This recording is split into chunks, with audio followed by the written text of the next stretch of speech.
videos on my phone of me walking to work saying I have no money in my bank account, but when you watch this video, I'm probably a millionaire. Introducing Nasser Yarimi. From humble beginnings and financial struggles to now a multi-millionaire living the high life in London and Dubai with supercars and penthouses, this is his story. Oh yeah, but this guy has a course, this guy has this guy has that. They don't know the actual journey of the person, you know? They just jumped on the train and they want to comment on your life. They want to walk in on your chapter 10 and speak about your life when they wasn't here from chapter 1. I'm the same person who has documented my journey from beginning to end. On Snapchat, I used to upload videos of me showing that I have minus £6 in my bank account. Well, look, this is where I was. You witnessed it. You had me on Snapchat, and look at where I am now. If you guys are in my position, get up, find your purpose, overcome depression, find a reason to wake up every day. 80% of any change is knowing why. 20% is knowing how. A lot of the times we're focused on the logistics of how am I going to do this. Sometimes you just got to get up and ask yourself, how many people are counting on me? How did you manage to trade under those conditions? I was floating 10k profit almost every day or every other day, and I wouldn't close sometimes. And the reason why I wouldn't close is because... Hello, ladies and gentlemen. Welcome back to another episode. Today we are joined by Nasser Yarimi, but I wanted to actually throw it to you to say your full name because you just told us the full name.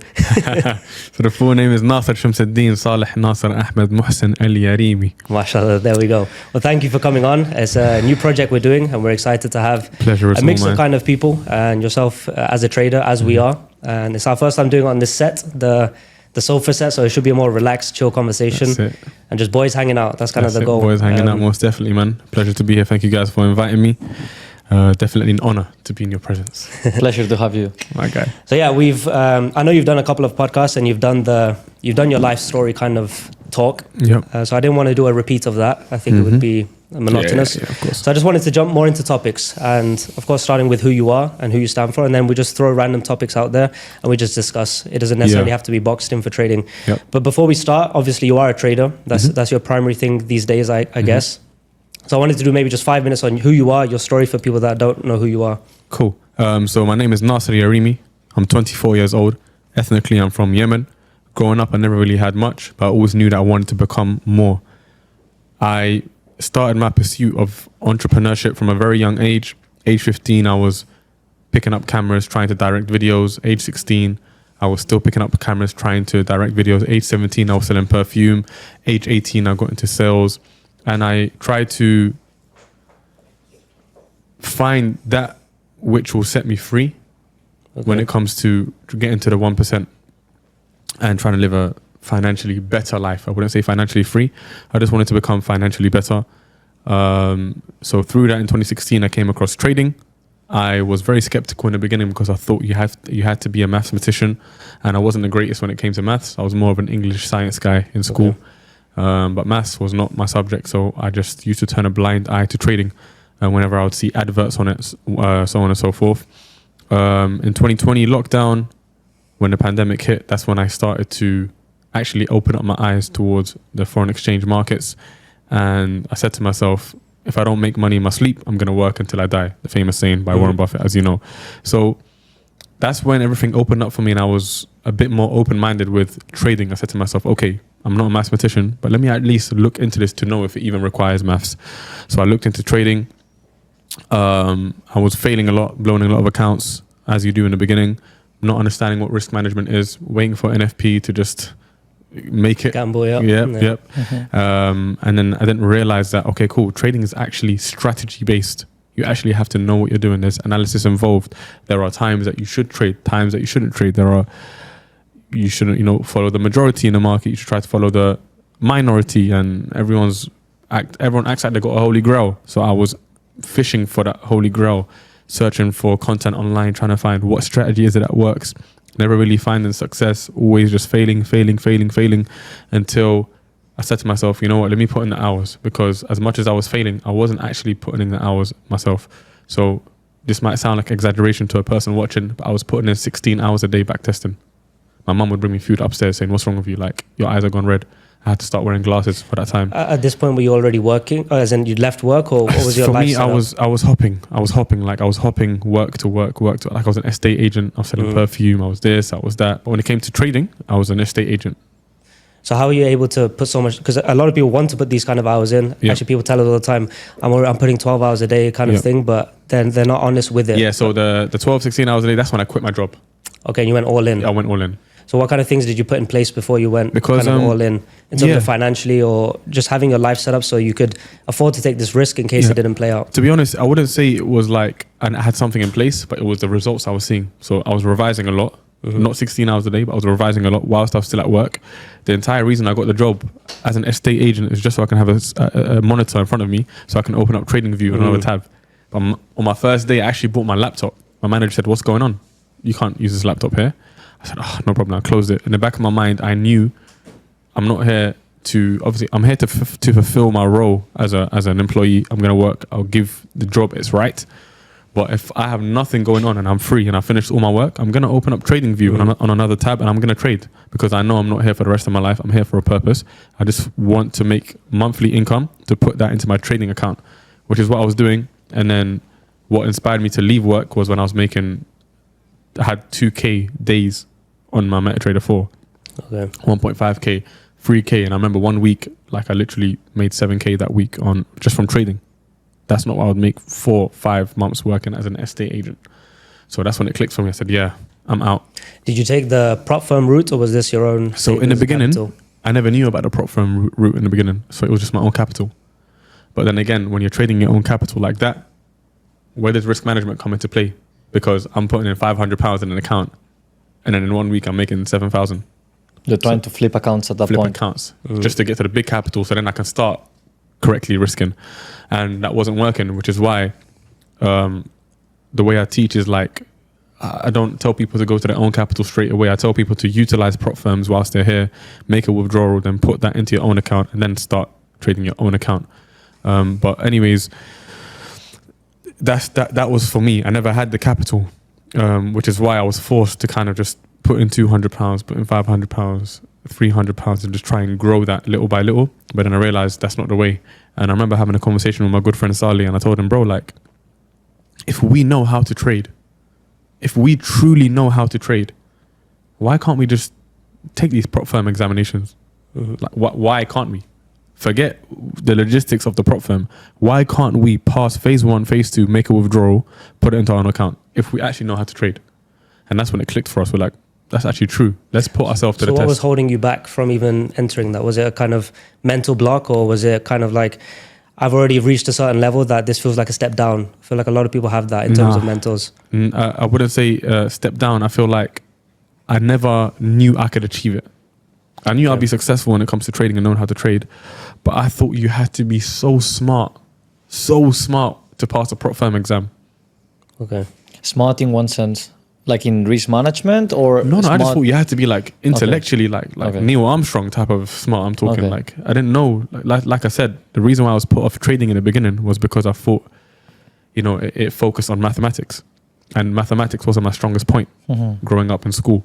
So that's what put me off it. So when it comes to prop firms, understanding the percentage, equity drawdown, balance drawdown, all of these things that were put into place, I'm like, this is too much in terms of, is this going to limit my trading? Because at the time, I thought it would limit my trading because I was so reckless. Like, I'm doing that £500 to 7K. So I'm like, ooh, how am I going to do that with a prop firm now if I'm underneath these rules? When in reality, those rules are put into place to obviously help you out. But yeah, so then I took the leap and I said, if I know how to trade, I'm going to take a prop firm test and put myself to the test. Sorry to take it a step back, but you've mentioned a couple of times school. So you basically went through high school, but you never jumped into university, or did you? No. What was that idea behind? So I went to primary school, secondary school. I went to college. I got kicked out of college twice. I went to university. I got kicked out of university. Then I went back in and I dropped out. Where'd you get kicked out so many times? I was just trying to, college was a different story, but with university, I was really trying to discover an entrepreneurial route to life. And when I got kicked out, it was because I was searching for something. I was searching for what's going to get me to the other side. What's really going to set me free? Because, they say knowledge not found in schools is the source of money not found in employment. So when I really came to understand that, I said to myself, okay, school is teaching me these things, but the knowledge that's actually going to set me free is not that which is taught here. So you were mentioning these things in class, therefore you got kicked out from I wasn't mentioning, but I was thinking it. Oh, okay. And then there was a point where I asked my lecturer a question and she couldn't answer it. She had to search it on Google. So that was the boiling point. I said to myself, you know what, this is not for me. But then I couldn't tell my mum. You're not wrong on that, because you got to think of, there's actually a lot of videos on YouTube on this topic of, the school system is designed for the masses, and most people don't have an alternative anyway, unless your family can afford homeschooling or something like that. Yeah. Schooling is for the masses, but what do the masses need? They need workers. They need, the society to run. Not everyone can be a millionaire driving a nice car. You need people that are going to be waiters and so forth. So schooling system obviously is designed for that, but there's avenues where you can excel and do greater things. But especially as young men, I do think a lot of young men have that fire inside them where they're like, okay, this is not where I belong, or I want to do something more. I wanted to ask, so the analogy I kind of use is a lot of people get into the gym to get girls, and then they stay because they feel better. They, their mindset improves, and structured days, discipline, all these kind of things. But they start off for one reason and stay for another. Was trading for you something similar, where you started off very just materialistically? I want to make money. I want to be free, as you said. And then as you started to make income, did your mindset change on why you're staying, or is it strictly business for you even until now? Yeah, I would say back then it wasn't so much so the business side of things that motivated me. It was more so the situation I was in. I had a lot of debts.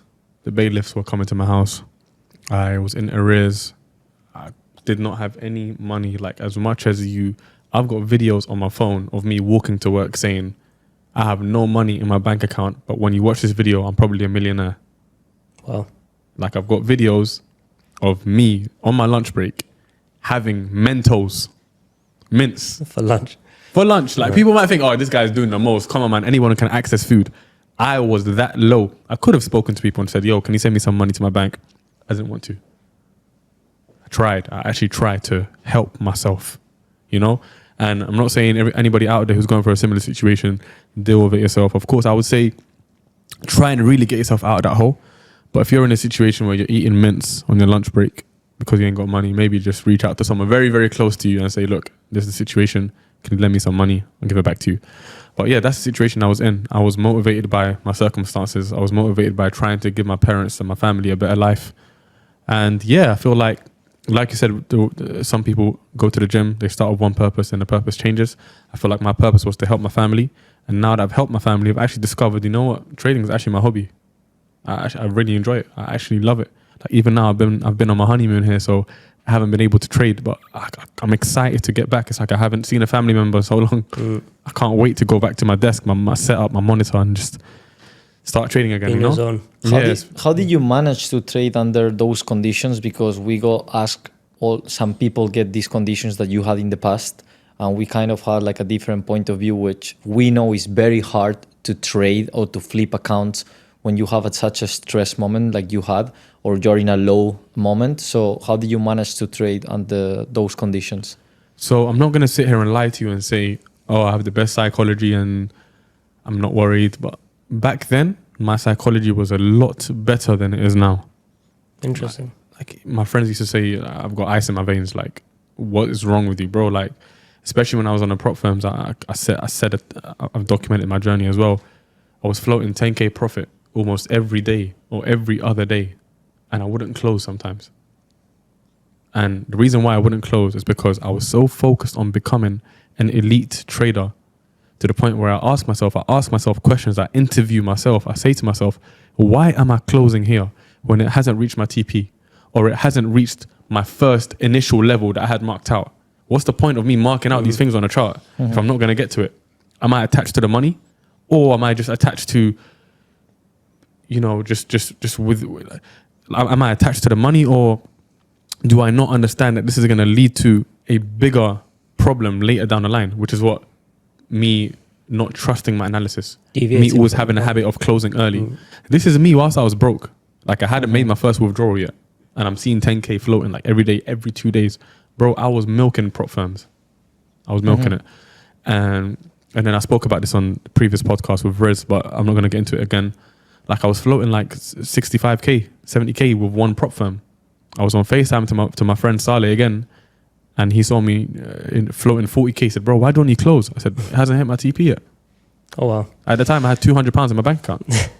You know, it's a fine line, and I can kind of see the dance you were doing. And now looking back, I'm sure you have different views. Yeah. But sometimes people get caught up in the analysis, which is actually what you should do. You're taught, and it's actually right, I think, to not deviate from your plan. As you said, why am I going to mark it out if now I get some candles giving me emotions? Right now, I tell people take a profit. Yeah, because take a profit. But it's also a fine line of. Scaling up, take something, pay the trader, and scale up. Yep. I think that's the power of prop firms, where you can come into a lot of money and it can throw you off mentally. Yep. But there's also the flip side, which is first you want to be right, and your goal is to be right. As a trader, your inclination is to be right. So sometimes you just want to be, okay, let me secure something because then I didn't take a loss. Mm-hmm. I was right in the market, as opposed to the full analysis. So it is a fine line. Yeah, looking back now though, I feel like I don't regret it. But I would have definitely taken partial profits at least, or from that 70k, or from that 60k, 50k, whatever it is. I would have taken like 20k, 25k. So what kind of percent risk? Because before the prop firms, you were used to doing high risk and flipping accounts. Therefore, in terms of percentages, it was in the hundreds. But now with prop firms, you're restricted with terms of max daily loss, and therefore the lot sizes you can use. Even some prop firms have lot size limiters. What was your risk management protocol going into that? So with prop firms, I fully adapted and I fully changed my methodology in terms of risk, and I don't risk any more than 1% per trade. Okay. Never. Do you start off like first trade 1%, or do you kind of build a buffer and then? So what I do is I build a buffer. So my risk is always 1%. But if I get like let's say a 1 to 3 or a 1 to 5 for my first trade, I would lock it in, build a buffer, build a good enough of a cushion, so that any other losses after that doesn't really affect me, because I'm not eating into the prop firm, I'm eating into my own profit. So 1% max risk per trade. So now you've been trading, I guess, since COVID, so I guess your third year or so. In the 3 years, I can see you've done a lot, aside from just trading, just in general, your life, just from looking through your social medias. Mm-hmm. What kind of things have you got going on these days? So mainly right now, my focus is property. So property is my main focus. I've got a clothing line that I'm a partner in. I'm partnering up with a lot of people behind the scenes. So my focus now initially is to make a small slice from a big pie. Okay. A lot of people are focused on making percentages around, just shares, so on and so forth. And just really and truly just diversifying. And I feel like this is what trading is about. Trading isn't about just becoming a trader for the rest of your life. I genuinely believe I will trade for the rest of my life. Will I be a day trader? Probably not. Maybe a swing. Maybe I would trade for a month, 2, as my capital grows in my other businesses. But I feel like that's what trading is about. Trading is about diversifying and limiting any possible reason that could affect your psychology, which is what usually a lack of money. You don't want to come into the market saying, I have to make money today because my rent is due. So that's it for me. For me, it's like, I know my properties will make me a certain amount a month. I know this will make me a certain amount. I know that will make me a certain amount. And it's just that way I can approach the markets with a clear level head, because if I do take a 2% loss for the day or a 3% loss for the day, I'm fine because my other businesses are making that back. Mm-hmm. Are you looking forward to invest into property, or you have already invested in property? I've already invested in properties. In the UK or? In the UK. Okay. Yeah. So when I come to Dubai, inshallah, that will be the next move as well. Yeah. Okay. What are you doing? Are you doing more renovation and flipping, or just securing units? I'm getting into that, but when I come to Dubai, it will be buying, inshallah. But in the UK, I'll be doing rent to rent. Only because from my background religiously, I can't really get involved in mortgages and things like that. So I'm just doing a rent model in the UK. But when I come out to... The rent model is like the Airbnb one, yes. right? So you kind of sublet it. You have an agreement with the owner. Mm-hmm. Okay. Mm-hmm. Yeah. That's something that I know people in the UK are doing quite a lot these days. Mm-hmm. And it seems to be a very functional model. Is that something you would... for people that maybe don't have the knack for trading, or they don't want to get into it for whatever reasons, is that route that you would encourage? Yes, most definitely. So right now I'm actually documenting my journey. My journey, and like trading, a lot of people want to come on and say, oh yeah, but this guy has a course, this guy has this guy has that. They don't know the actual journey of the person. They just jumped on the train as the train was, departing, and they want to comment on your life. They want to walk in on your chapter 10 and speak about your life when they wasn't here from chapter 1. So similar to trading, the way I documented my journey from the beginning, showing live accounts, showing withdrawals, etc., is the same way I will show people how to make money from properties once I myself have seen a good amount of months, consistent results from it, and I've made money for myself. So right now I'm in the process of documenting that. It's very cool. And if I feel